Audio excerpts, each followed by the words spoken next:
Um, Welcome everybody again. I have a horrible feeling that I'm about to go violently off topic. I'll start this presentation by saying, first of all, I am a day-to-day Revit user. I'm actually hardly a month-to-month Revit user. But a lot of my colleagues have picked up the skills over a number of years, and really, I'm standing here talking what I'm talking about because of the hard work that they do. What I've got here is a presentation I first gave at the Construction Industry Summit on Smart Cities, and then adapted it slightly to make it slightly more irreverent for the BIM Open Mic event. Sorry, if people can't hear me, but I like to. Sorry. For the BIM Open Mic event that was here just before Christmas. So I'll take you through it. I have changed it again slightly, so I hope it's something that you enjoy, but there is a message that I'm trying to get over, and hopefully if I'm quick enough we can maybe have 5 or 10 minutes for questions before we break. So what I want to talk about is BIM, Smart Cities, and what we're all actually trying to do, which in my view is change an industry. But there's an awful lot of buzzwords flying around, and I'll pick up on some of them. So, as an architect, I have to talk initially about myself. So I'm BDP's principal in charge of information technology and process. But before I became this, I was for my sins an architect. I specialised in large-scale retail design and delivery, and the image here is one of my last projects from up in Glasgow. Since my involvement, actually, as I took over the role I'm in now, the BIM mandate was published, and I realised the benefit that could bring to our business. So it's something that I've been keen to drive through BDP with my colleagues, really from the beginning of 2011. But what I want to talk to you about, and where I want to begin, is to go way, way, way back when the first mammals started to appear, crawling out of the mud, out of the water, beginning to walk on flippers and breathe air. So you get back to the origins of life, and through all the different stages of the development of life until about 60 million years ago, what we begin to understand as humans appeared. And then at some point, 40,000 years ago, human expression began, initially through cave paintings, and then through drawing and through storytelling, through cave paintings. The development perspective, then onto orthographic drawing, and you can maybe begin to understand where this is starting to go. From orthographic drawing, we developed CAD, and what CAD was doing was bringing efficiency into this orthographic process, how we could use digital design to speed up production. And then BIM started to come along. And then we get to the current pinnacle of BIM that we're all trying to achieve at level 2. And that merits an entire discussion in itself as to what it is and how we're going to get there. But it's a stepping stone, because what it's trying to do is then move us on to level 3 BIM, and then what comes past that. And the message here for me is it's quite simple. If you don't evolve, you die. The cat gets the fish because the cat evolved faster than the fish. Equally, you need to keep looking forward and running forward as fast as you can, developing your processes, developing your systems, developing your skills and the technology you need underpinning all of that. Because if you don't, the moment you stop, the moment you turn around, somebody bigger and badder is about to come screaming up past you. So technology now is driving change at an ever-increasing pace. When we reach the millennium, everyone talked about the Y2K bug and what it was going to do for technology. But actually what it's done is spurred us on. And communication is key. Because we look at this, I actually remember as a student being in an office and somebody came in with one of these. And nobody phoned him on it. And after being there for 3 hours, he picked up, he got out, and he phoned his own office just to prove that he had something that worked. But where we are now, where we've moved on from this, is really quite incredible. Because people talk about computing power and computing power doubling every 2 years. Well, that's interesting. But a more interesting fact is that by 2020, the annual data production will be 44 times that of what it was in 2009. It's the data that's key. It's how that's being captured, how it can be manipulated, and the extra value that you can find from that. But what makes all of this smart? Well, we can talk about Wi-Fi enabled kettles and washing machines.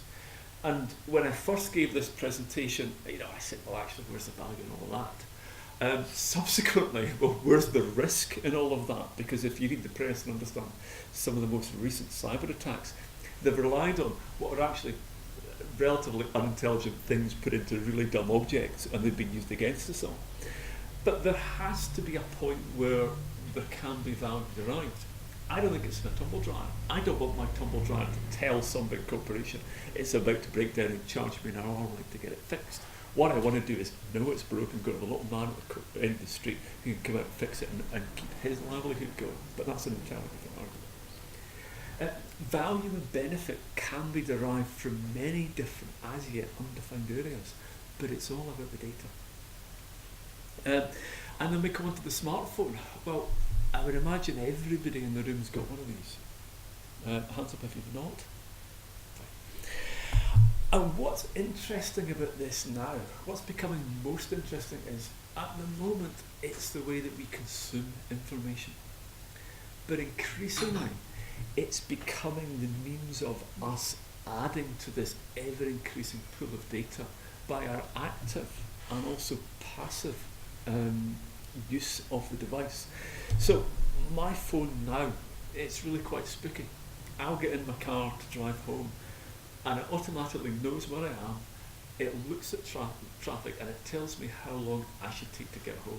That actually is kind of troubling, but it's what technology brings. And I want to show you something towards the end of this presentation about the way we're beginning to use this information. But also it's about a different way of working. Building information modelling is that different way of working. I would argue from the beginnings of human expression up until really 10 years ago, when we were still using CAD and nothing past CAD, nothing really had changed. The way you were making the lines had altered, but nothing really had changed. BIM is a different way of working, and it's the beginnings of another industrial revolution. Because this here, I would argue, is the image of the data within the relational database that is part of what BIM produces. But what's it got to do with smart cities and BIM? Well, these are the targets that have been set. These are the targets that were in the government mandate that we're all moving towards. The lower life cycle cost of buildings, lower emissions, faster delivery, improved exports. Everybody should know about this now. And these targets, in my view, are arguably unachievable independently. Any individual organisation isn't going to achieve them. Any person working on their own isn't going to achieve them. It requires the collective whole of industry, from initial design through construction, building management, operation and ownership. It requires everybody coming together. And these were the targets that were set, and we're all striving, we're all saying we're achieving level 2 BIM. We're all waiting to understand what level 3 is about. And Rob's presentation about quantum is well worth seeing, because I was at the presentation in Las Vegas, and it was actually the most exciting thing that came across. A different way of working, a different way of thinking, a different way of understanding how you aggregate data together. Very embryonic, but it's really worthwhile seeing. But even that is a stepping stone, because what we are trying to achieve is a movement towards smart cities, where all of the data that we're beginning to understand how to build upon and how to manage within level 2 BIM, as it moves through level 3 and into the smart cities agenda, is going to open up a wealth of possibilities about the way that communities exist together, the way that we go about educating, the way that transport networks are put in place, the way that healthcare is provided, utility safety, and any other way that you can find benefit from the data that we're beginning to create and we're beginning to manipulate now. But as I say, that's where we are, and we've got a long way still to go. The way I like to explain level 2, and there may be many people in the audience that want to start to criticise this, but if you take Manchester and Greater Manchester overall, within that we have districts. So we have Salford, and within Salford we have Salford Quays, and within Salford Quays, the theory is you can throw an ownership boundary around the line of Salford Quays. Now what level 2 is trying to do is to provide a consistency of approach for an individual building or an individual piece of infrastructure like a bridge or a road, so that we begin to get aligned and organised in the way that we create and manage and classify information. And also the way that we design and deliver that, to give a consistency. When you move on to level 3, I believe what we're trying to do is that in a more collaborative cloud-based environment, have a greater consistency of approach around all of that data, so that you can take any individual element from different ownerships and find a uniformity and a value within that. But as you move forward, the intention is to then build that back out and have this uniform referenceable pool of data that can be used to inform decisions that are made at a local or a district level, to improve the overall environment and economy. And that's what I believe we're trying to get to, a digitally enabled, smart series of smart cities. But back to BIM. Well, this image here I thought I would show because something sparked in me when somebody asked me what BIM was all about last week. And I described it to them, if you think of BIM as the gateway drug, digital design and construction is what the hardcore addicts are now beginning to move on to. But you have to have the beginnings, and you have to understand what's different and how you move forward. But BIM, a brief explanation, I stole this slide from a former colleague. A few of you in the room might realise where this has come from. But BIM isn't one thing. It's many different things to many different people at many stages, from the inception to the ultimate demolition of a building. And it's where you find the value in what you do. But from that individual database, it's about geometry, components, intelligence and data, because what I'm showing here aren't two separate pieces of information. They're different views of the same piece of information. Again, moving into the model, different views of the same piece of information, from the object and parameters attached to a door, from elevation, three-dimensional view and a schedule. It's all one view, one single source, but separate views of information, manipulated in different ways to get the value you need to get out of it. And it's about structured, accurate data. It's a key to BIM success. What Kevin was talking about was making sure that that data is accurate in a basic model sense. But when you expand it out, if you've not got it right at the very beginning, you don't stand a chance of getting more value from it later down the line. So looking forward, well, what do we see happening? I want to give you an insight into where I think we're going to be going, and then I want to show you what we're trying to deliver at the moment. So we talk about data and data management, and I talked about the iPhone both being the way to access information but being the way to build that information pool. Increasingly, people are starting to wear smartwatches. I was saying to somebody else, when I started to wear a smartwatch, I was incredibly self-conscious. Now I've lost any inhibitions about it. I have this on all the time. I get lots of information coming to me from it, but equally, it's recording information about me. So I can go onto my phone now, it accesses the cloud, and there's a pool of data building about the movements I've been making, what the heart rate's like, where I've gone. And that's something that can be used for greater value. Now, if you bring that into the context in which we work, there's the potential, as an example, to capture all of that data about people occupying buildings, to understand how they are working within the environments that we're creating, whether they're too hot, too cold, whether the environment's too humid, too dry, and potentially from picking up the environmental condition, altering automatically the building to make the environment more pleasant for them to work in. Taking that step forward, understanding whether they are stressed or relaxed, understanding how that relates to their workload, and analysing all of that data to improve the outcomes that they have within the work environment. You take that into healthcare and understand how building design and building performance can affect healthcare outcomes. It starts to become more important again, because it's something actually far more tangible for everybody. We know now that smaller wards of 6 or less, produce better outcomes. We understand now that a link to the outside, a physical view to the outside, improves healthcare outcomes. But what next?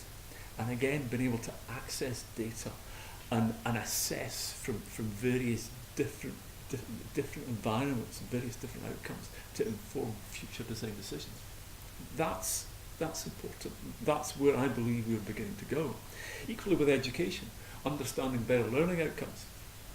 And what's interesting is that the project I'm about to show you, we've recently installed some equipment within this office, and it's clear that our environment could be better than it currently is, which may help staff concentrate more, may help the information to be produced be more accurate, may help productivity. So what are we doing? Well, we've recently begun a project which is being led by PCSG. It's looking to address the energy performance gap within buildings, to try to monitor what we said the energy performance was going to be of a building when we designed it, compared to what it actually is.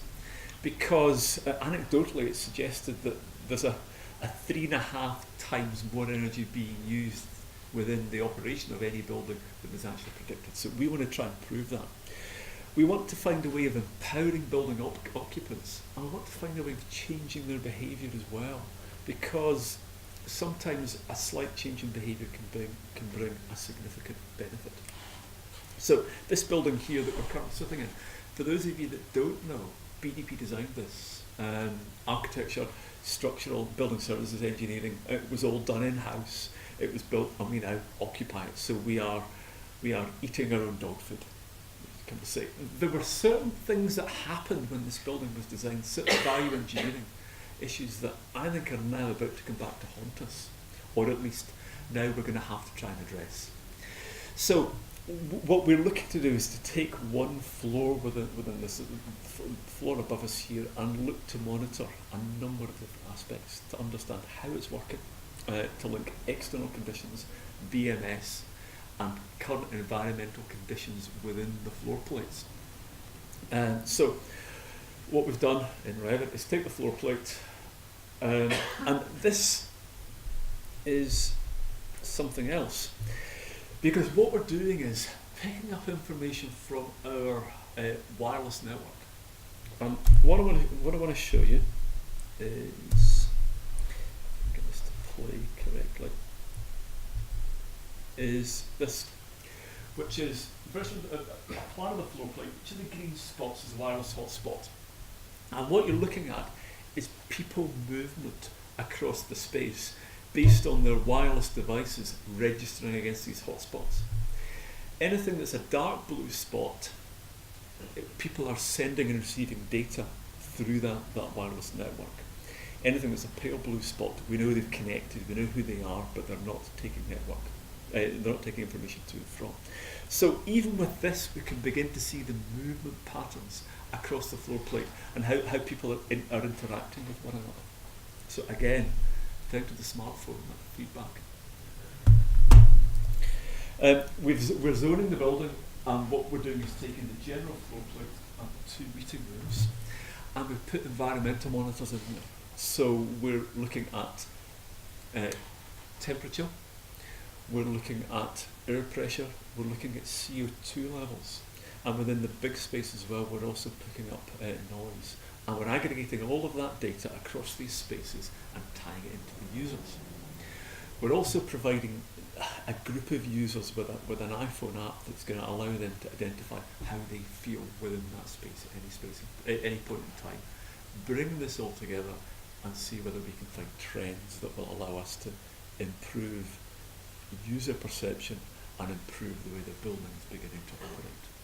What we've actually found in the first 2 days of having this trial in place is that the CO2 levels within the space are